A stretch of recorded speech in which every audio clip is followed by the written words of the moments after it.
guys, welcome back to Unconventional Kathy. Today I made 2 sourdough loaves.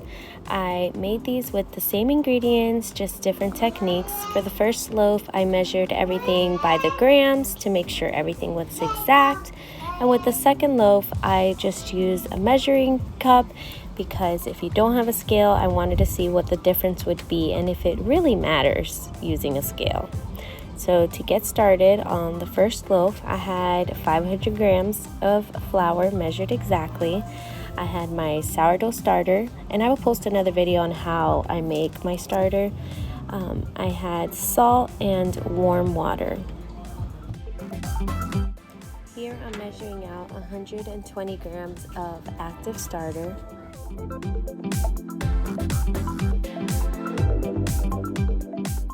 One of the things you look for to check if your starter is ready is you want to make sure that it floats when you put it in your water. So as you can see here, the starter is floating, so this tells me that it was ready to make bread. So after I make sure that it floats, I stir it around and make sure it's fully dissolved in my water, and then I start adding my flour a little at a time, and then I sprinkled some of the salt in. It is 16 grams of salt that you add, and I just like to add a little bit at a time as I stir the flour in.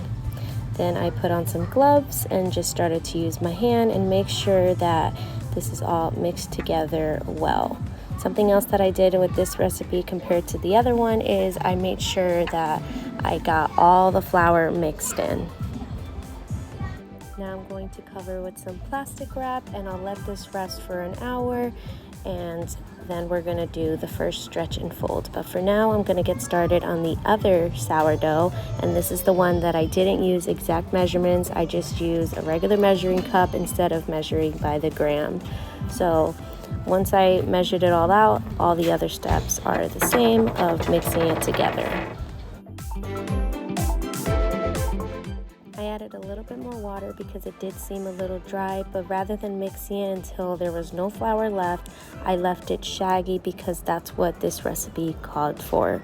I was very nervous doing this, but that's what he said to do, so that's what I did. Here you can see the difference between the two doughs. One's mixed well and one was left a little shaggy. I got this recipe from Preppy Kitchen, so if you want it, just search him. He has a YouTube channel. I love watching his videos, and he's definitely helping me in my baking journey. So I was just giving my kitchen a quick clean, and an hour later we're going to do our first stretch and fold. So you just wet your hands, and then you pick up the dough on one side and you just fold it over. You rotate your bowl, I can never say that word. You rotate your bowl and you stretch and fold it again. You're gonna do this 4 to 8 times per session, and then I'm gonna move on to the other dough and do the same thing.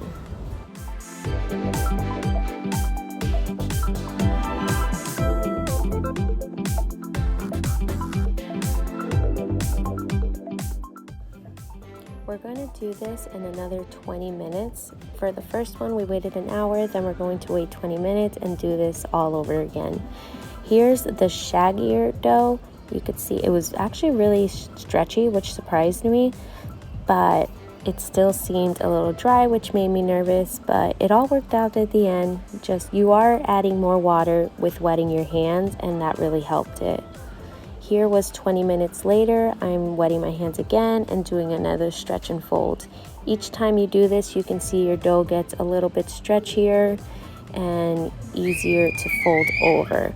So here I'm just gonna do the same, stretch, fold, rotate the bowl, stretch, fold, rotate the bowl.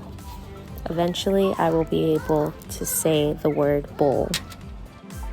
As you can hear, my child is having a great time today. I am outside, it is a beautiful day, and he is jumping on the trampoline while I do this voiceover.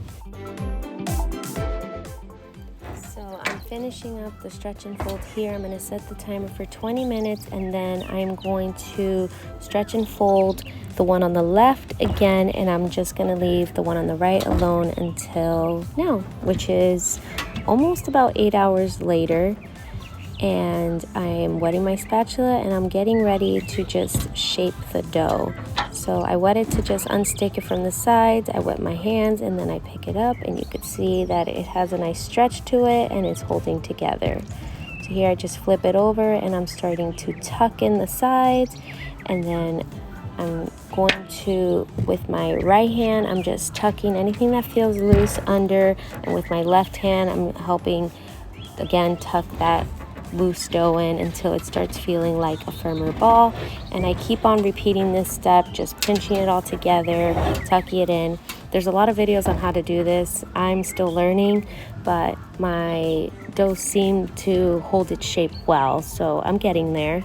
So I just do a little bit of stitching and more tucking and getting that firm ball.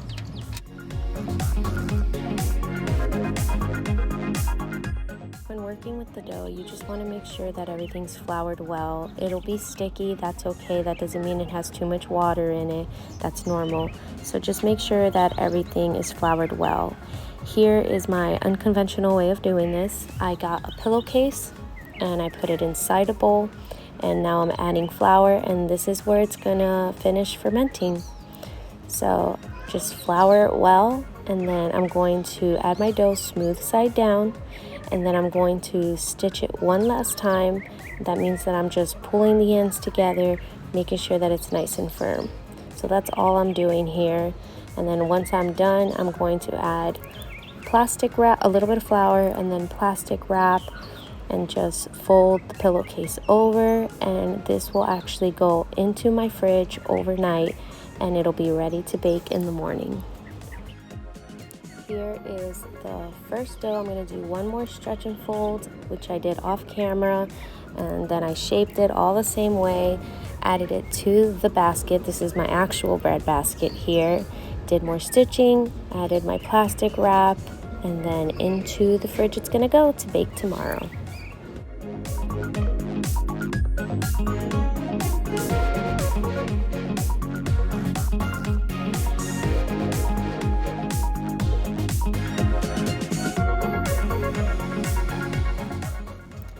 I love video editing because you didn't have to wait that entire time in my fridge with the dough to see what would happen. So here I just get some of my recycled parchment paper, flip my dough right on it, and then I score it with a quick little design, pretending I'm nice and artistic and know what I'm doing. And after this, it's ready to bake.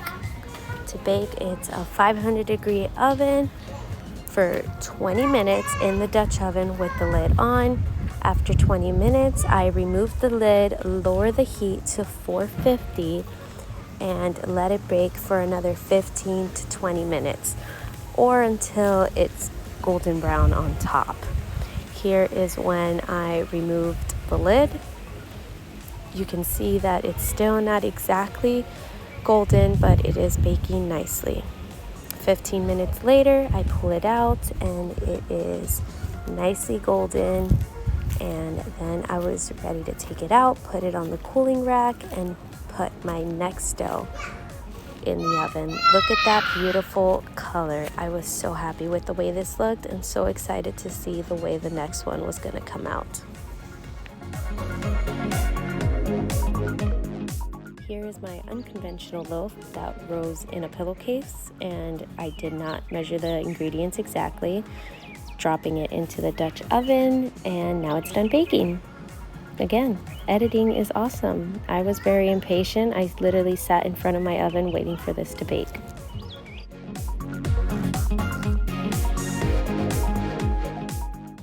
Even though I did these doughs a little differently, they both came out so beautiful. It's definitely the best bread I've baked. I mean, look at them. They had a perfect crust, and the one that I didn't measure exactly, surprisingly, rose so well. I was completely amazed that that happened. Here I'm cutting it with my famous steak knife and hoping to get my bread knife soon. But here I'm cutting it, and look at the crust and the crumb in this bread. It really just came out perfect, and now I want you to hear the crust.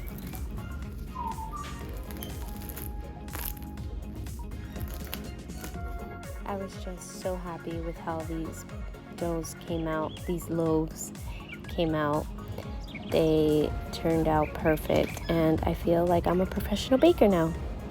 I'm obviously kidding because I'm far from that, but again, I'm not a professional, and it came out good. And as far as taste, I did not notice much, if any, of a difference in either one. So whether you have a scale and you want to be exact or you don't, just go ahead, make the bread. Don't worry, it's going to come out delicious.